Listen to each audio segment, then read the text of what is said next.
Hello everyone, I'm Erica Lendio and today I'm going to discuss to you about glycolysis.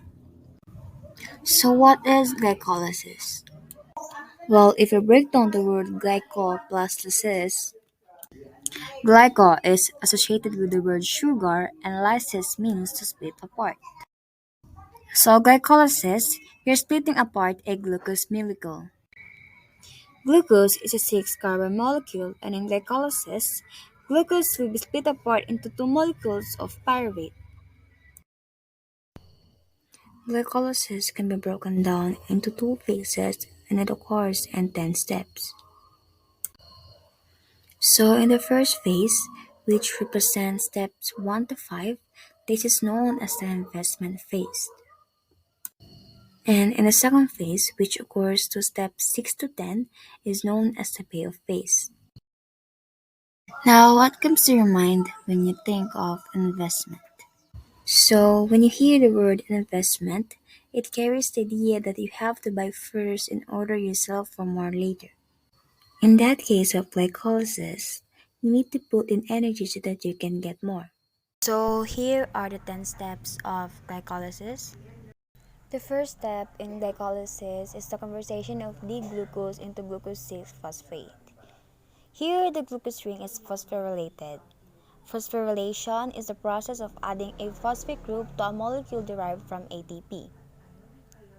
As a result, at this point in glycolysis, one molecule of ATP has been consumed. The second step of glycolysis involves the conversion of glucose 6-phosphate to fructose 6-phosphate. This reaction occurs with the help of the enzyme phosphoglucose isomerase. As the name of the enzyme suggests, this reaction involves an isomerization reaction. The reaction involves the rearrangement of the carbon-oxygen band to transform the 6-membered ring into a 5-membered ring. The rearrangement takes place when the 6-membered ring opens and then closes in such a way that the first carbon becomes now external to the ring. On the third step of glycolysis, fructose 6-phosphate is converted to fructose 1,6-D-phosphate. Similar to the reaction that occurs in step 1 of glycolysis, a second molecule of ATP provides the phosphate group that is added onto the F6P molecule. The fourth step of glycolysis is the enzyme aldolase splits fructose 1,6-D-phosphate into two sugars that are isomers of each other. These two sugars are dihydroacetone phosphate and glyceraldehyde 3-phosphate. The fifth step is the enzyme triose phosphate isomerase rapidly converts the molecules dihydroacetone phosphate and glyceraldehyde 3-phosphate. GAP is the only molecule that continues in the glycolytic pathway. As a result, all of the DHAP molecules produced are further acted on by the enzyme thiophosphate isomerase, which reorganizes the DHAP into GAP so it can continue in glycolysis. At this point in the glycolytic pathway, we have two 3-carbon molecules but have not yet fully converted glucose into pyruvate. In the sixth step, two main events take place. Glyceraldehyde 3-phosphate is oxidized by the coenzyme NAD. The molecule is phosphorylated by the addition of a free phosphate group. The enzyme that catalyzes this reaction is glyceraldehyde 3-phosphate dehydrogenase. In the seventh step, 1,3-D-phosphate is converted to 3-phosphoglycerate by the enzyme phosphoglycerate kinase. This reaction involves the loss of a phosphate group from the starting material. The phosphate is transferred to a molecule of ADP that held our first molecule of ATP. Since we actually have two molecules of 1,3-D-phosphate because there are two 3-carbon products from stage 1 of glycolysis, we actually synthesize two molecules of ATP at this step.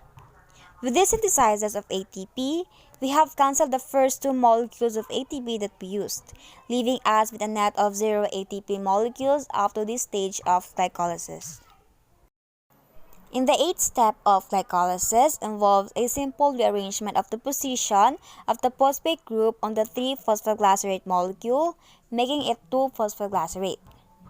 The reaction mechanism proceeds by first adding an additional phosphate group to the 2 position of the 3-phosphoglycerate. The enzyme then removes the phosphate from the 3 position, leaving just the 2-phosphate, and thus yielding 2-phosphoglycerate. In this way, the enzyme is also restored to its original phosphorylated state. In the ninth step involves the conversion of 2-phosphoglycerate to phosphoenol pyruvate. The reaction is catalyzed by the enzyme enolase. Enolase works by removing a water group or dehydrating the 2-phosphoglycerate. The specificity of the enzyme packet allows for the reaction to occur through a series of steps too complicated to cover here. The final step of glycolysis converts phosphoenol pyruvate into pyruvate with the help of the enzyme pyruvate kinase. As the enzyme's name suggests, this reaction involves the transfer of a phosphate group. The phosphate group attached to the 2 carbon of the PAP is transferred to a molecule of ADP yielding ATP. Again, since there are 2 molecules of PAP, here we actually generate 2 ATP molecules. Immediately upon finishing glycolysis, the cell must continue respiration in either an aerobic or anaerobic direction. This choice is made based on the circumstances of the particular cell.